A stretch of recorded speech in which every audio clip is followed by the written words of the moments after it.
Le retour d'une mère. Le garçon a perdu son sourire, bien qu'il refuse de l'admettre. Ne sois pas absurde, Kim. Regarde, je souris, non? Ses lèvres s'étirent et laissent apparaître le blanc de ses dents contre sa peau brune. Si ça n'est pas un sourire, alors qu'est-ce que c'est? Kim hoche la tête, mais ne dit rien.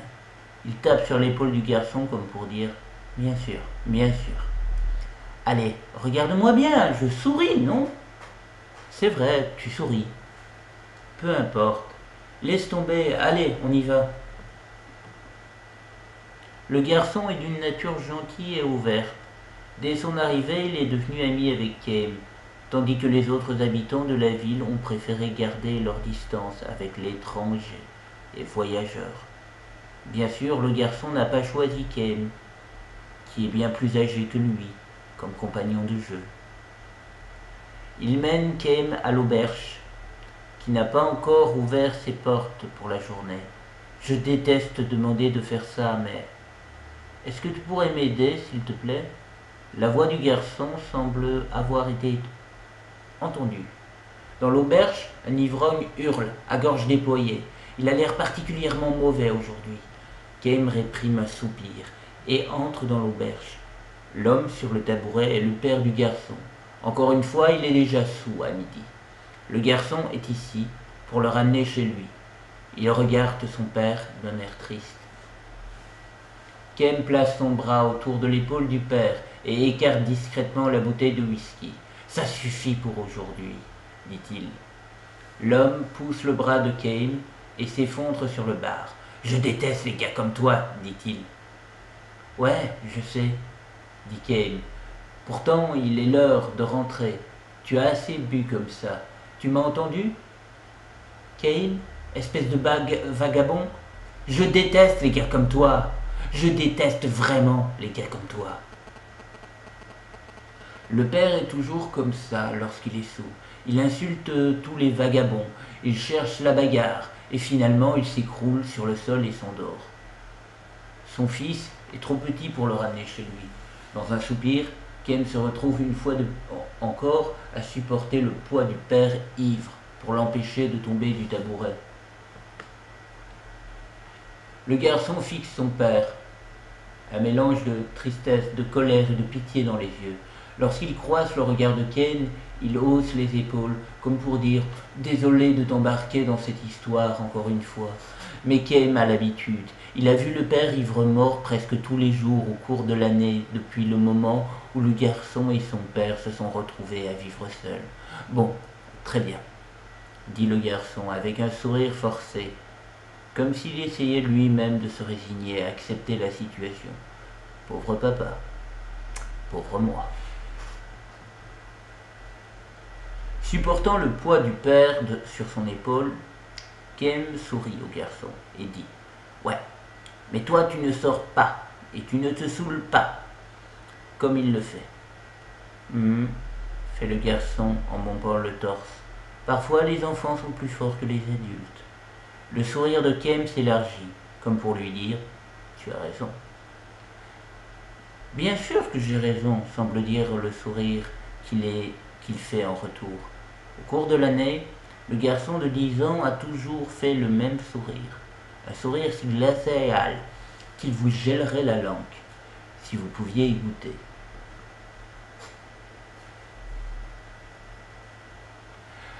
La mère du garçon, la femme du père, a quitté la maison un an plus tôt. Elle est tombée amoureuse d'un vendeur ambulant et a abandonné le garçon et son père. Maman en avait assez, dit le garçon avec pragmatisme, en analysant l'infidélité de sa mère. Elle en avait assez de faire toujours la même chose. Elle s'en est rendue compte quand elle l'a rencontré. À l'âge tendre de 10 ans, le garçon a appris que certaines histoires ne peuvent être racontées que sur un ton pragmatique. Le père était né et avait grandi dans cette petite ville et travaillait à la mairie. Il n'était pas spécialement doué, mais ce travail ne nécessitait pas un talent particulier. ni une grande vivacité d'esprit. Tout ce qu'il avait à faire, c'était obéir aux ordres avec attention et soumission. C'est ce qu'il fit, année après année, sans faire de vagues. Il disait qu'on vivait une vie paisible, mais maman ne pensait pas la même chose. Pour elle, notre vie était juste ordinaire, sans superflu. Elle a été attirée par la vie du vendeur ambulant rusé. C'était risqué et excitant, comme de marcher sur le mur d'une prison, un faux pas, et on peut se retrouver derrière les barreaux. Papa a dit à maman que l'homme lui mentait, que tout ce qu'il voulait c'était son argent, mais il n'a pas réussi à la convaincre. Maman ne pensait même plus à nous. Avec beaucoup de distance, comme s'il la portait à bout de bras, le garçon réfléchit à la tragédie qui frappa sa famille. J'ai entendu le dicton « l'amour rend aveugle ». C'est vraiment le cas, dit-il en haussant les épaules et en lâchant un rire moqueur comme un adulte mature. Game ne dit rien. Les enfants devraient agir en fonction de leur âge, est un autre dicton, mais il ne serait pas vraiment approprié pour un garçon ayant perdu l'amour de sa mère. Et même si Ken était supposé le conseiller, le garçon lui répondrait sûrement par un sourire forcé et dirait « Parfois, les enfants sont plus forts que les adultes. » Pourtant, le père du garçon n'apprécie guère que son fils utilise des expressions d'adulte. Cette andouille a perdu tout ce qui faisait de lui un enfant. Il me méprise maintenant. Il me trouve pathétique au fond de lui. Il se moque de moi parce que j'ai laissé filer ma femme avec un autre homme. Sale gosse! Tout cela le travaille particulièrement quand il est saoul. Son agacement dépasse de loin l'amour qu'il porte à son fils.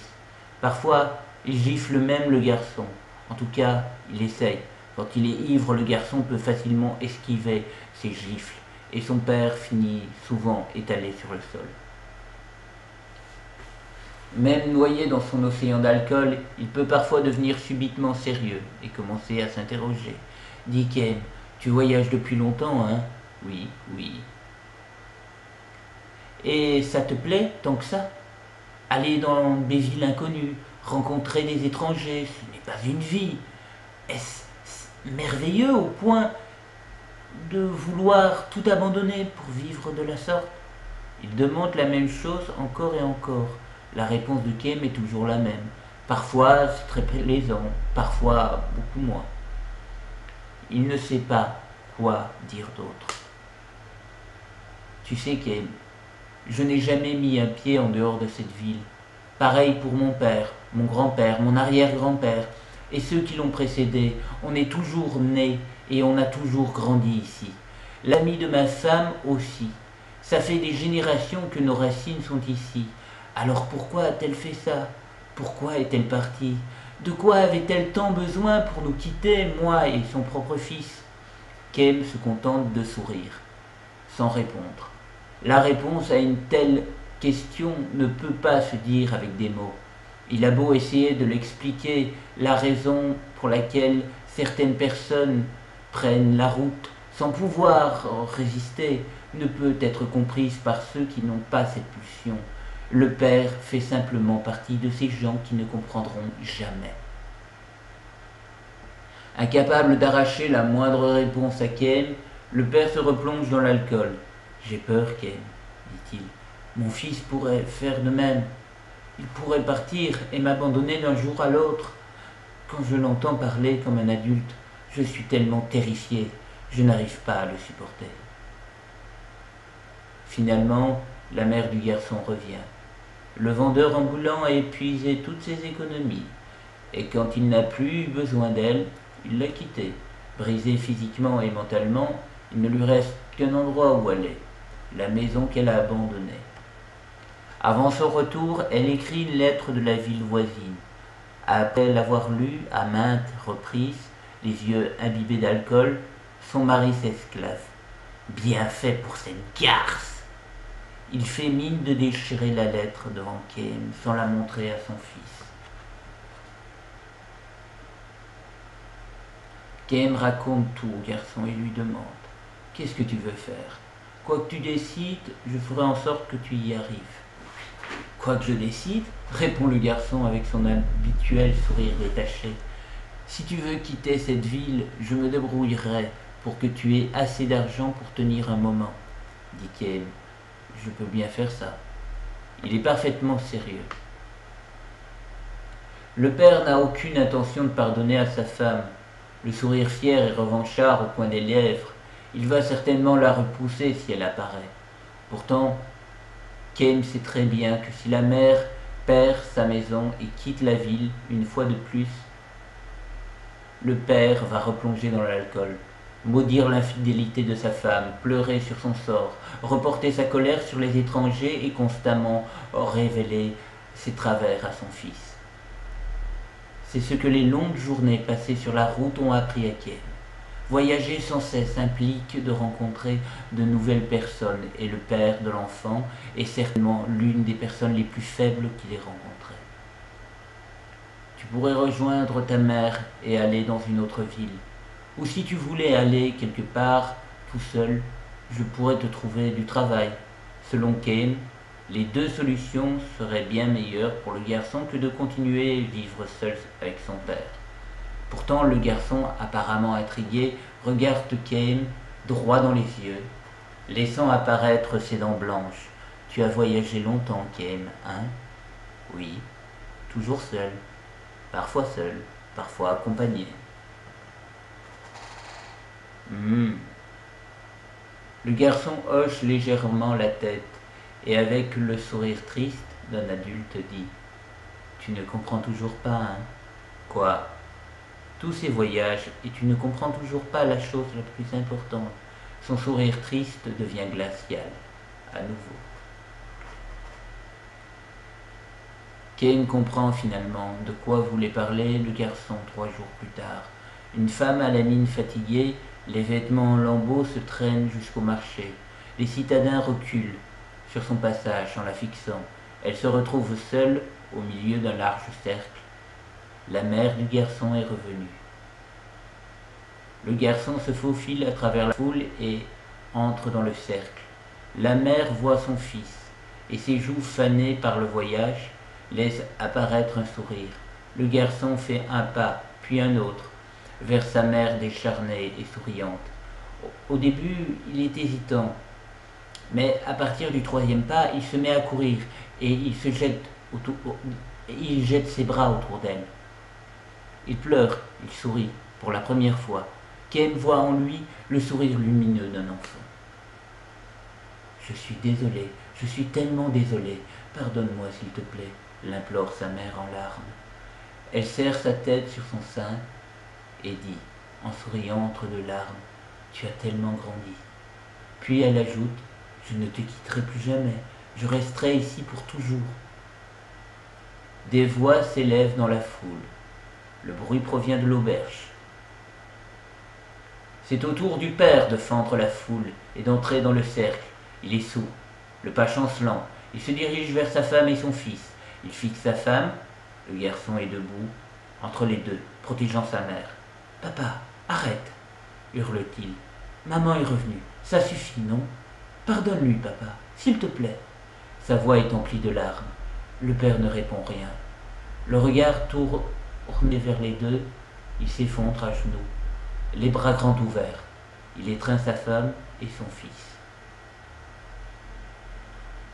Il étreint sa femme et son fils.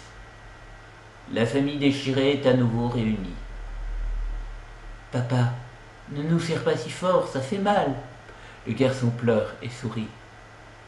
La mère ne peut que sangloter. Le père pleure dans sa fureur. Apercevant la scène de l'arrière de la foule, Kane tourne les talons. « Tu pars vraiment ?» lui répète inlassablement le garçon en accompagnant Kane jusqu'au bout de la ville. « Oui, je veux traverser l'océan avant que l'hiver n'arrive. Papa te regrette déjà. Il dit que vous auriez pu devenir de bons copains de bar. Tu pourrais boire avec lui quand tu seras plus grand. » « Quand je serai plus grand, hein ?» Le garçon penche la tête, un peu embarrassé, puis il murmure. « Je ne sais pas si je vivrai encore dans cette ville. Personne ne le sait, bien sûr. Peut-être dans quelques années, le père recommencera à passer ses journées à boire parce que son fils aura quitté le domicile et sa famille. Et pourtant, Kem se rappelle d'une chose qu'il a oublié de dire au père du garçon. On appelle ça un voyage parce qu'on a un endroit où revenir. Peu importe le nombre de détours ou d'erreurs qu'une personne peut faire, tant qu'elle a un endroit où revenir, une personne peut toujours recommencer. Je ne comprends pas, dit le garçon. Kem se rappelle d'autre chose. Souris pour moi, dit-il, une dernière fois en posant sa main sur l'épaule de l'enfant. Comment ça? Il montre ses dents blanches et ses joues se plissent. C'est un beau sourire. Il a finalement réussi à retrouver le sourire d'un jeune garçon. Maintenant à ton tour, Kem. Oui, bien sûr. Le garçon inspecte le sourire de Kem comme pour lui donner une note. Peut-être un peu triste, dit-il. Le fait qu'il plaisante donne encore plus de force à ses mots. Le garçon sourit à nouveau, comme pour donner un modèle à Kem.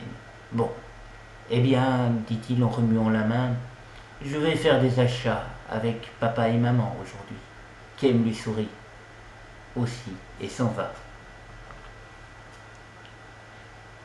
Puis il entend le garçon dire son nom, une nouvelle fois. Même si on se dit adieu, je ne vais pas pleurer, Kem. Parfois les enfants sont plus forts que les adultes. Kem ne regarde pas en arrière. Sa seule réponse est un signe de la main. L'expression du garçon aurait sûrement changé si leurs regards s'étaient croisés. Il décide de jouer les durs jusqu'à la fin. Kem prend la route. Après une courte pause, son voyage sans endroit où revenir recommence. Un voyage sans endroit où revenir. Les poètes appellent ça le vagabondage. Fin.